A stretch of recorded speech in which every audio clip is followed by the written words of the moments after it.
Hello, everybody. Welcome to the Toon Under podcast and welcome back onto the pod. Bobby, it's been a little while. I'm sorry the circumstances aren't a little bit nicer. We are here, of course, to talk about Newcastle's destruction at St James's Park by Bournemouth today. But aside from that, Bobby, how are you doing? Yeah, not too bad. It's nice and sunny down here in Victoria, so can't complain when it's like that. But yeah, this morning really rattled me, and I know it rattled all of us a bit. So yeah, we'll discuss that now. It did, and that's a really good word to use. It was very, we were rattled. I think everybody on the pitch was, everybody off the pitch. It was a bit of a shock, even though it really shouldn't have probably been a surprise that we didn't win, or that we lost this game, because as we'll talk about, Bournemouth are a really, really good team. Obviously, going into this, we had won 9 games in a row.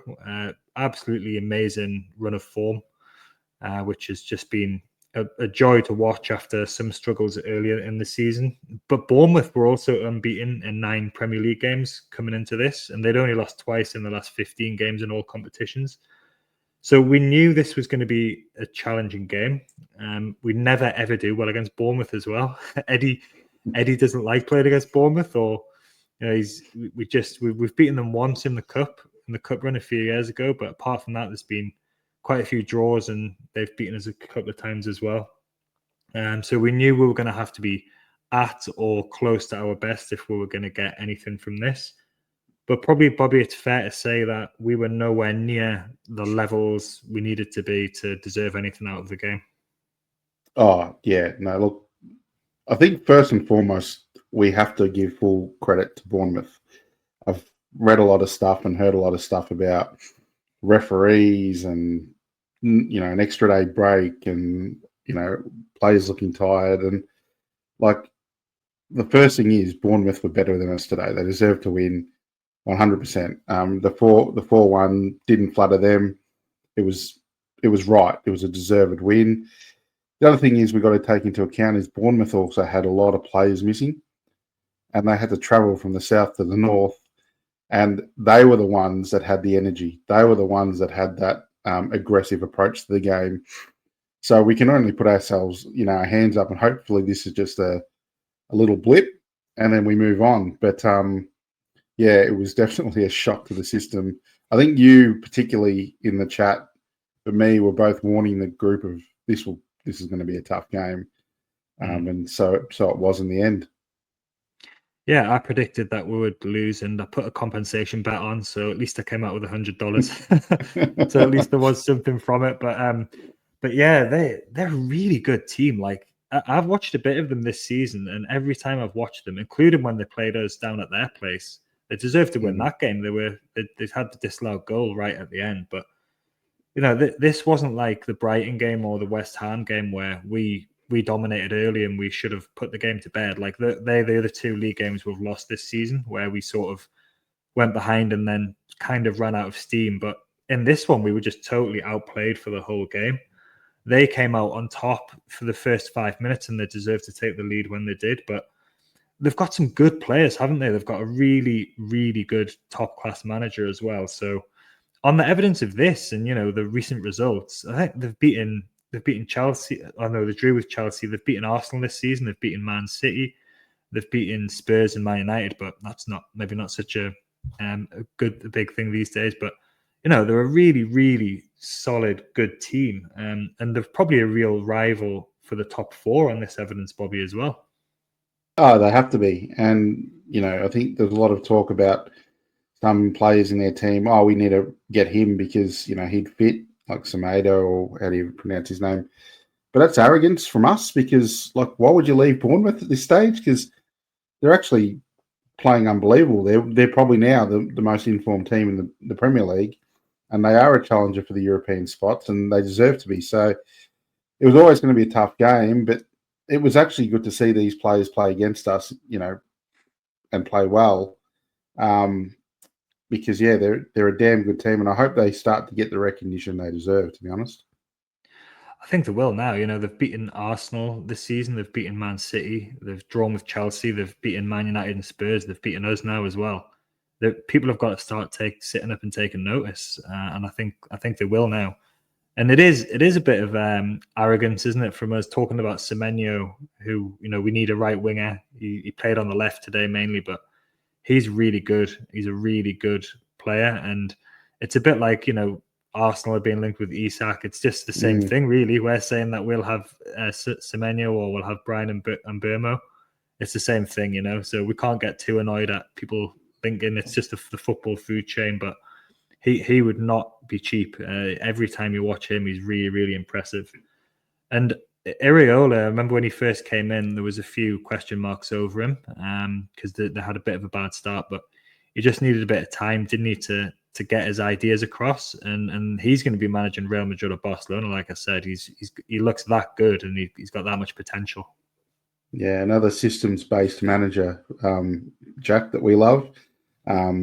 He can put in a system like he has with Bournemouth, and it doesn't matter the players he's got. I mean, he had 9 fit players to start this game, but they just came in with a plan and executed it to the highest regard, and we had no answer for it. I think there was a patch before the goal we scored where we looked okay, where it was probably the first time I felt we were starting to get on top, and then we scored, and I thought, oh, here we go. But from that point on, it was like for the rest of the game, we didn't have any patches of dominance at all. So, yeah, no, full credit to Bournemouth. We've got to hopefully, as I said before, hopefully this is just a little hiccup. We've had, a great run, and so we can't be too critical of the boys after that. But let's hope it's just a hiccup because, and it doesn't expose some underlying issues for us.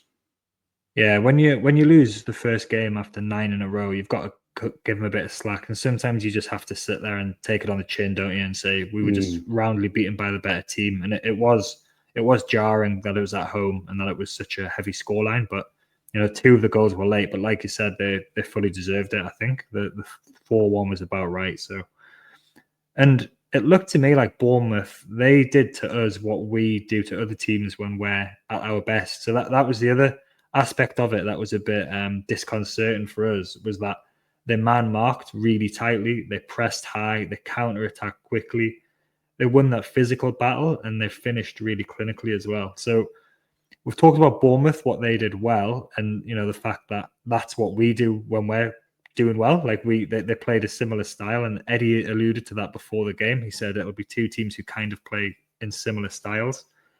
But why do you think we struggled to match them today? Because on paper, we've probably got better players, and we have been playing like that throughout this run. So what was it about today that just fell apart for us? The only thing I can say is that when you play, most of the Premier League's pretty even. It's there's no really easy games going around, and if your attitude or your form or something's off by 5%, that's enough to the other side to take advantage, and that's what I think happened today. I'm not saying we were arrogant going into the game or we thought because we won so much we're going to win again. I doubt the players, and I know Eddie wouldn't have taken Bournemouth lightly, but I just think we weren't at our best from the get-go. And I think we saw signs of that at Wolves as well. The scoreline reflected a pretty comprehensive win, but if you watch the game, there was some kinks in that game where Wolves should have, scored a few goals as well, and it could have been interesting. So, it's all well and good to analyse the one game and the one issues that you got, and you think, oh, what happened here, and try to dissect it too much. But I think, after a big run and everything like that, if you're 5% off your game for whatever reason, and to be honest, we didn't rotate as much as well. So that was a bit surprising. It's hard as well when you're on a winning run to rotate because you think, well, why change a winning formula? But I think the players are given their all and were gassed, and probably a refresh needed. And we'll talk about transfers coming up and why I think it's important to refresh a little bit.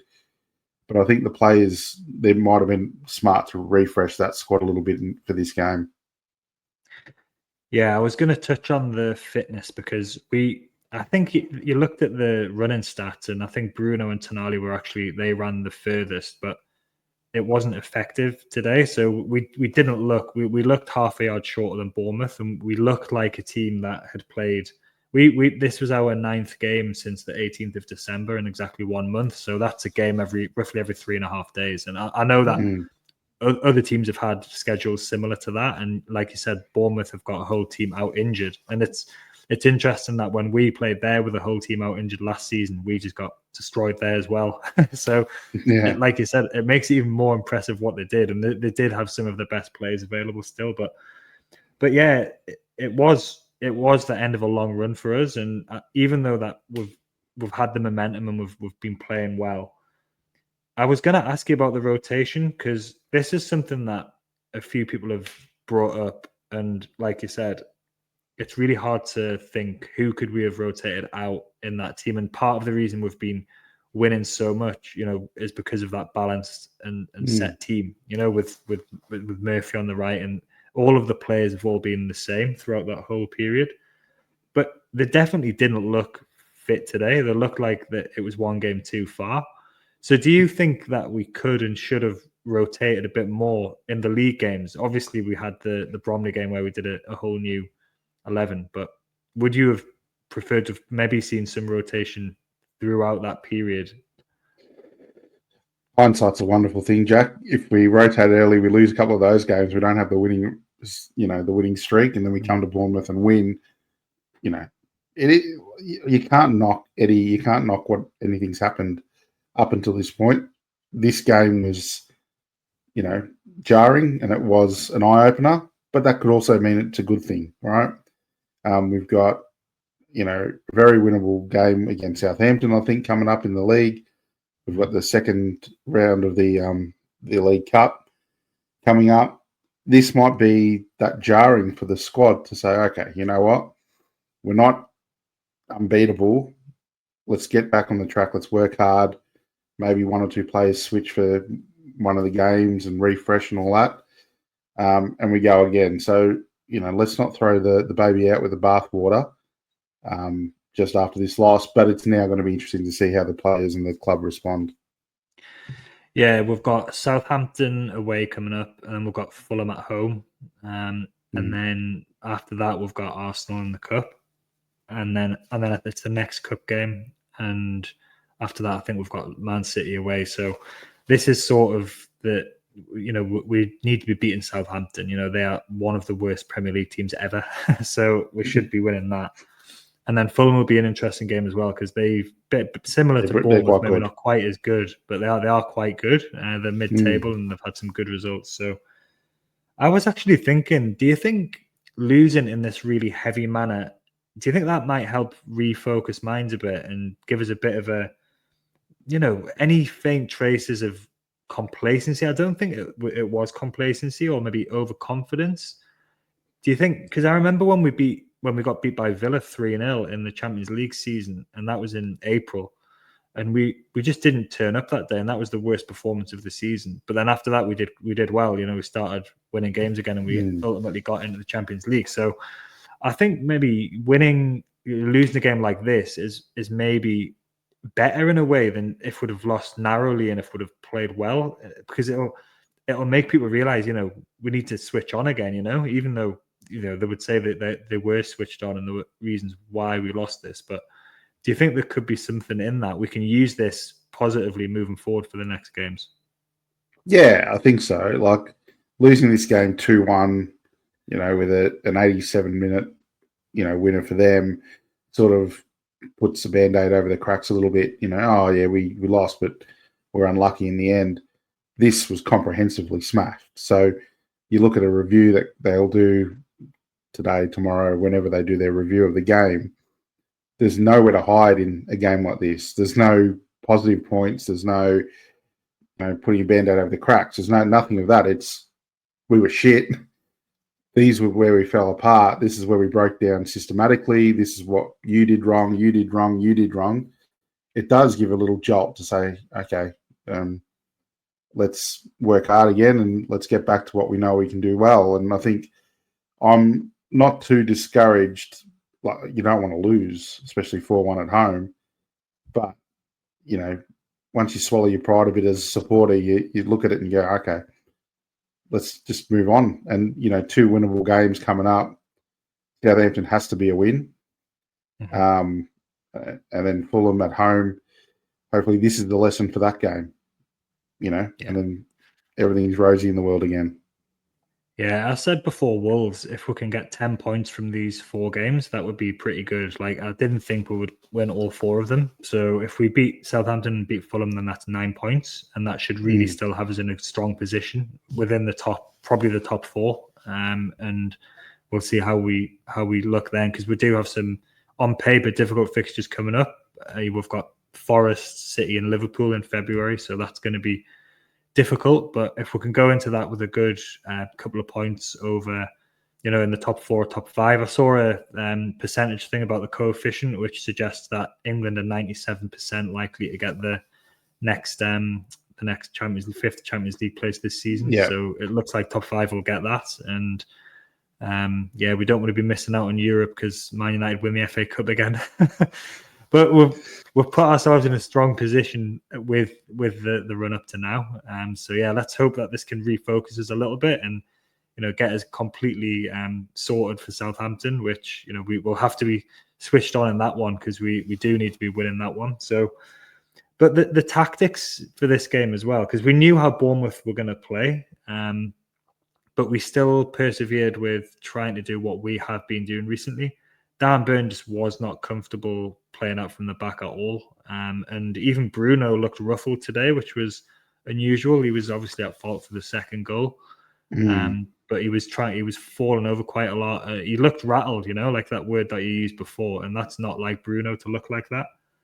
So do you think we were unprepared for this game, tactically, physically, or do you think it was overconfidence, or just that they got the momentum and then we couldn't get it back? Yeah, so I thought, that's the thing. You think he's going to change the team, refresh here and there, pick up on the readings that there was a couple of little issues with Wolves or the Wolves game, but he didn't for whatever reason. And we just looked a little bit more tired than what Bournemouth did. And, at the end of the day, that's enough when a team of equal measure, and I'm going to say that, and it's probably going to offend a lot of our fans who I saw a lot of chatter during the week about how, the combined 11 should be all 11 of our players. But in actual fact, no, it wouldn't. It's a very evenly set up team. So that's enough. So, at the end of the day, fair play to Bournemouth, and we've just got to, get back on the horse and see what can happen. That Wolves game, I agree with you. That could have been 3-3. I think we did deserve to win it, but they should have scored at least 2 goals with the hitting the post, and Dubravka made a couple of good saves. It definitely wasn't a comfortable 3-0. So I think there probably were signs looking back, a few little hints that things were not going to be as smooth as we thought they might be, or as that we hoped they would be. Do you remember last season when we played Spurs at home and we won 4-0? And that game, we sat back. Basically, we just gave Spurs the ball and we said, you break us down, and when you can't, we'll just counterattack and hit you and score goals that way. And that was really clever by Eddie and tactically to do that. And it was quite brave as well, because you're a home team, and the expectation is that you'll be on the front foot. And I remember he did that against Wolves as well, a period, I think it was last season when it was that period where we were struggling. And he did the same thing. He said, let's change from what we usually do, and let's just defend in this mid block.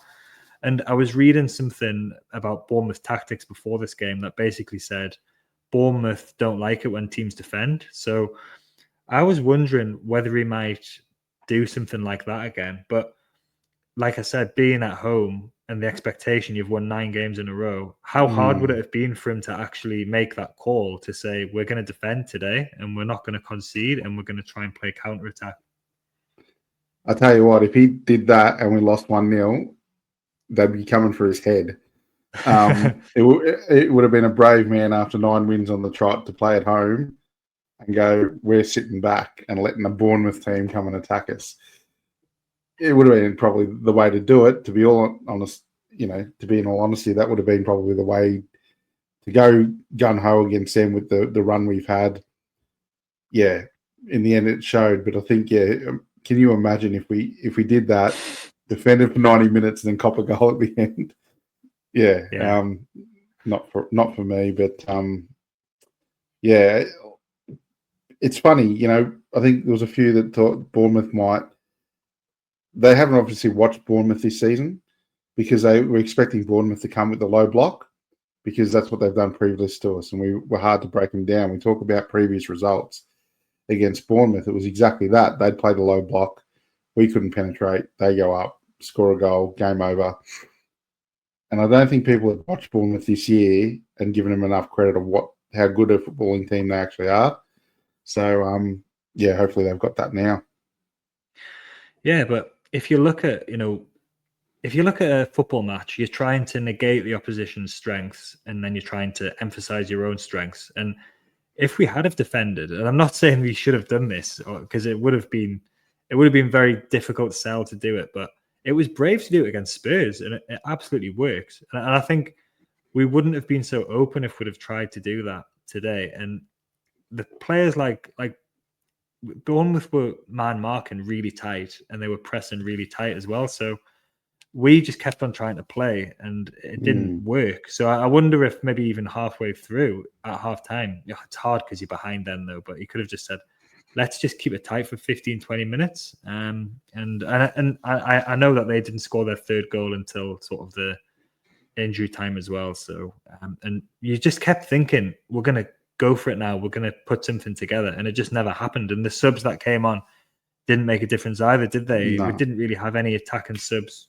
worth bringing on. Willett came on, but he's struggled lately as well. So that's been another bit of a theme, hasn't it? We haven't really got, especially with Barnes out, we haven't got anyone there because Asul is not trusted in the Premier League who can come on and who can really make a difference attacking wise. And that's been a bit of a problem in games we've been trailing this season.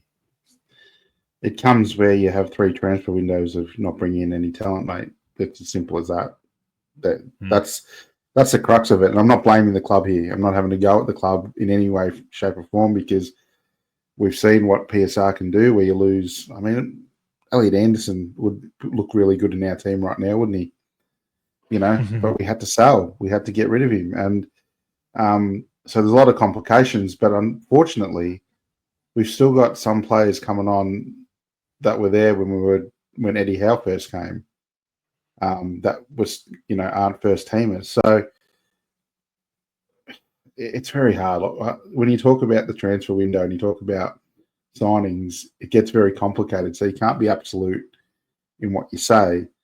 But this is where I feel that we really need a signing in January, because I know what people are saying about the summer and investing a lot in the summer. And sorry to go off your point a little bit. No, that's right. I was going to come on to this. But the summer, fair enough, we'll have 100 million to spend, But we're going for Champions League now. We're a club that really needs to catch these other clubs. So Champions League is the only way you do it. That prize money, that pot, that ability. You can't sort of hedge your bets and say, well, let's wait until the summer to spend a little bit more. Because what happens if we have an injury crisis the next season and then we don't make Champions League? So my thinking is, I think that the team needs a refresh. They need a signing to just sort of galvanise, energise, whilst we're in this, like we're right in the thick of getting Champions League at the moment, right? Imagine getting a right winger that comes on board now into the club. And, he won't start straight away. It'll take a bit of time. But the energy and the enthusiasm, we haven't had that for 3 transfer windows. So the depth, is not there. All of a sudden, you get a right winger in and Jacob Murphy comes off and he's the depth. It looks a little bit better. So that's where we're at the moment. And this is why Eddie's done a remarkable job. Again, this winning streak and getting us to Champions League possibilities. People are underestimating what Eddie Howe's doing, because the squad isn't fit for purpose, really. We've got amazing players, but the depth isn't there because we haven't done any signings and we're losing players. So, yeah, that's where it's at for me anyway. John Ruddy didn't quite do it for you in the summer just gone then. The goalkeeper situation is laughable. And I think I said this with Dubravka. I think I was very strong that when Saudi came calling, even if it was for free or whatever it was, I thought that you got to know when to let these players go. And I know he was there for the winning run, and people get really emotionally tied to that and think, but you see when he gets shots at him, he's not an A-grade keeper, right? Let's be frank. He's not going to automatically turn. He's a good keeper, but he's 30 whatever years old and he's on the way out. Why are we emotionally keeping hold of these people and these squad players when we can get out, clear some wage, and then look to bring in. We've got 101 goalkeepers, yet 95% aren't really good, but we've got coverage there for now to stop that and to revamp the squad a little bit. But you know, I don't know. I don't know the answers, mate, because the PSR world of the Premier League really gets me. So yeah, I don't understand it. Eddie's always going to sit there and he's always going to say that he wants to keep his players, because until they are not here anymore, then he's got to motivate them. He's got to keep them happy, and he's got to use them as well. So fans want him to come out and say, Miggy's going to go, he's rubbish, he can't use his right foot, blah, blah, blah. He's not going to do that ever, you know? And it's the same with Callum Wilson. He's always going to say, I love Callum, he's a brilliant player, and we trust him and we want to get him back because he's still in the building. Like, anybody who's ever managed anybody knows that. Well, what's the point in torching relationships? You know, like even though he knows that these players might go, and he pretty much admitted in his pre-match press conference for this that Miggy was going to be leaving. He pretty much said that, but without saying it. And he said he'll be in the squad and we'll use him, and all the other things you expect him to say as well. But that's kind of, if he does genuinely think that, which, you know, I don't think he does, because he's not used Miggy this season. You know, I don't think he's going to be putting up a fight to keep Miggy. But that's where, you know, the hierarchy and Paul Mitchell and whoever else has to just come and say, well, you know, this is what's going to happen because this is the bid that we've got. And that's what happened with Chris Wood and Shelby. He didn't want to lose them. He said he didn't want to. And then we sold them because it made good business sense. So it's not ideal to be losing players like squad players at this point, and especially if we're not going to go and replace them, because it is a risk, isn't it? You know, like, everything's a risk. It's a risk if you buy players in January who you're not 100% sure about. It's a risk if you don't buy players, because Jacob Murphy could go and get injured and then you're screwed as well. So, but that point about the enthusiasm and the excitement that signings bring, you can't underestimate that as well. You know, I think if there's a player available for the right price, who's got the right character, who's got the profile, everything that Eddie likes and that the club like, I think that we would move like we did with Gordon a few years ago. Dibbling is the one for me, who he looks like a real player, and he's only 18, 19 as well. So he could come in, he could get a few appearances off the bench if Murphy's injured, and then he could be up to speed for next season maybe as well. So something like that is what you would like to see us doing. But at this point, it doesn't look like we're going to do that. And it is risky, isn't it? Because we're sitting here in fourth as we speak right now. And I remember when Mike Ashley was here, even he splashed out on Papi Cisse that season when we were battling for the top four to get in the Champions League. And then he wasn't happy when it didn't work. But it's all thoughts, isn't it, that will be going around the club and ideas about what they're going to do. And it does seem like they're scared about PSR still as well. And it seems like they're not the only club like that. Lots of clubs, because the market's dead, isn't it? Nothing's really happened apart from Man City at the moment. Yeah, that's where I think the Premier League and Sky will come together and say, look, something's got to change, because like transfer window is absolutely dead. Like there's not even chatter anymore. It's like, no, well, I'm not chatting about it because I know my club can't afford to buy anyone, because we don't know what's going to come up the other end. So it's a depressing world, this PSR, and what the Premier League have done. They made a rod for their own back, and yeah, it's not great. As for us, you know, you just don't know where we're at in that situation. We thought the new reporting year would come in and we'd be okay. So if we get 10 million for Miggy, you know, we should be somewhere where we can get something decent. But again, how much? And is that player going to be around? And is it the one that we want the most? Because we do a lot of work. I mean, if you can't knock our signings other than the goalkeepers, except for Pope, you can't knock any of our signings. You look at it and you think we've brilliantly recruited, and that's why we are where we're at. We just haven't done enough of it because of this PSR. And it's an interesting time to see what we can do. Even, you know, I don't think we're going to do anything in January. I don't. It's too late. We're not a club that sort of does, you know, turns around and does stuff. But even in the summer, what it looks like, because I think in the summer, if we've still got the excuse we don't have money to spend, there's going to be some questions asked, I think.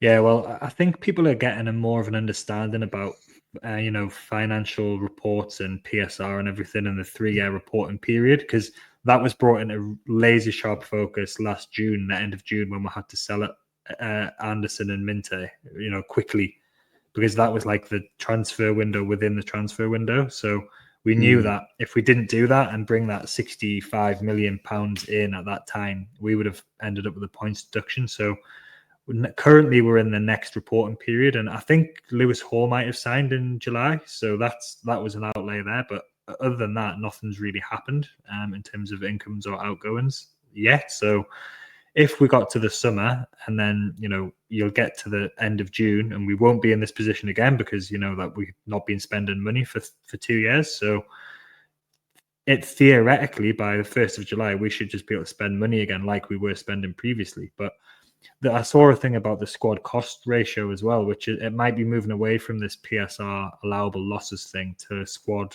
cost thing, where we'll be able to spend, if we're in Europe, we'll be able to spend 70% of our revenue on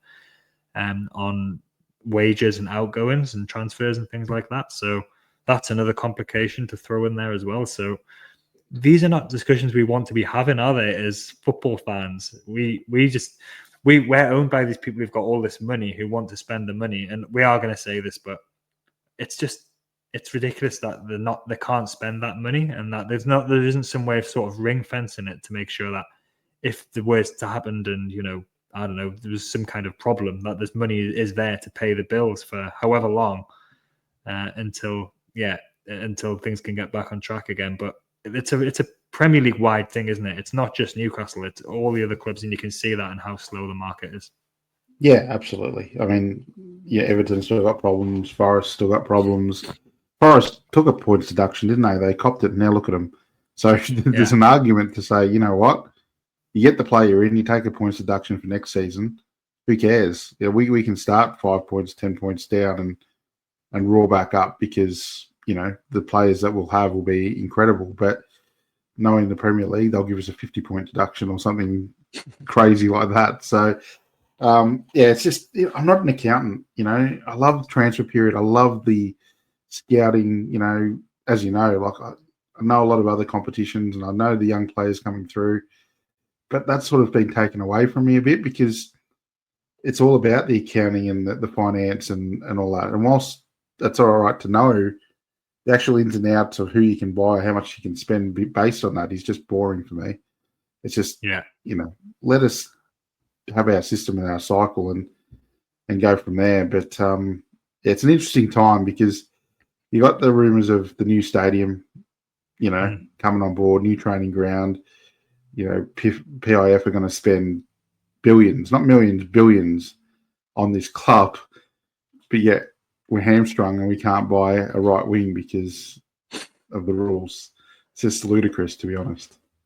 Yeah, I think that whole deal with Vlachodimos was just like, come on, like we've just spent 20 million on him, which means that effectively Forest got Elliot Anderson for 15 million, which is an absolute bargain in the current market. But that was the consequence of the kind of messy situation we've got ourselves in. So we can be pleased that we're not going to be in that situation again. And the scouts, we've got all these scouts, and they were having a scouting meeting this weekend as well, like a summit, which they did this time last year, because I remember it because it was just before Ashworth went off on his garden leave, so it was January time. And Mitchell's met up with all of the scouts and things like that. So there's obviously stuff going on. It's not like the club are preparing, and I think Mitchell will be sitting there planning out the summer, and especially if we have got money to spend then. But yeah, it's the risk of, and I don't think the result against Bournemouth is going to change the club's course, and nor should it.